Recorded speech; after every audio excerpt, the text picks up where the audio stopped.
تجھے ایک بات بتاؤں، حضرت عمر خطبہ دے رہے ہیں. حضرت عمر مسجد نبوی کے منبر پہ جمعے کا خطبہ دے رہے ہیں، اور اس وقت خلیفۃ المسلمین ہیں، امیر المومنین ہیں، خلیفہ وقت ہیں. 22 لاکھ مربع میل کا اکیلا حاکم خطبہ دے رہا ہے، جس کا جلال یہ ہے، دبدبہ یہ ہے کہ آج کا کافر یہ لکھنے پہ مجبور ہے اگر ایک عمر اور آ جاتا پوری دھرتی پہ اسلام پھیل جاتا. وہ خطبہ دے رہے ہیں سامنے مسجد کے سامنے والی گلی میں. حضرت حسین کا لڑکپن ہے. حضرت حسین اپنے دیگر دوستوں کے ساتھ کھیل رہے ہیں، اور یوں ہی حضرت حسین موج میں آئے اور موج میں آ کے کہتے ہیں، دوستو وہ جو عمر خطبہ دے رہا ہے نا وہ ہمارا غلام ہے. ایک دفعہ سبحان اللہ کو میں بات کو آگے لیے تھی. وہ جو خطبہ دے رہا ہے نا عمر، وہ ہمارا ان کے پاس، حضرت حسین کے پاس حضرت عبداللہ بن عمر بھی کھڑے تھے. حضرت حسین کے ہم عمر دوست حضرت عمر کے بیٹے وہ بھی کھڑے تھے. انہوں نے بھی بات سنی.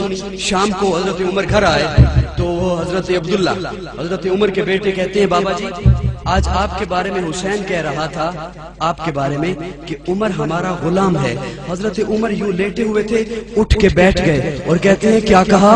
پھر سے کہنا. وہ حضرت عبداللہ پھر کہتے ہیں کہ حسین نے کہا آپ کے بارے میں عمر ہمارا غلام ہے. حضرت عمر نے کہا جاؤ حسین کے پاس اور اسے کہو یہ لکھ کر دو. کن گلیوں میں پھرتا رہتا ہے تو، کن ذاکروں کی باتیں سنتا رہتا ہے تو، ہم سے کچھ سن. حضرت عمر نے کہا جا حضرت حسین کے پاس اور اسے کہے یہ لکھ کر دے. وہ حضرت عبداللہ آئے حضرت حسین کے پاس اور کہا وہ جو آپ نے کہا تھا نا میرے بابا کے بارے میں یہ ہمارا غلام ہے، میرے بابا کہہ رہے ہیں وہ لکھ کر دو. حضرت حسین نے قلم کاغذ لیا اور لکھ دیا، عمر ہمارا غلام ہے فقط حسین ابن علی. وہ لے کے آگے دوڑے آئے حضرت عبداللہ حضرت عمر کے پاس، اپنے بابا کے پاس. یہ حسین نے لکھ کے دے دیا.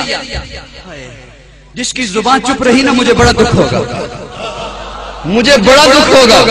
حضرت عمر کے پاس آیا وہ رکا جس پہ حضرت حسین ایک لڑکپن کے عالم میں ایک بچہ ہے لیکن نواسہ رسول کا ہے.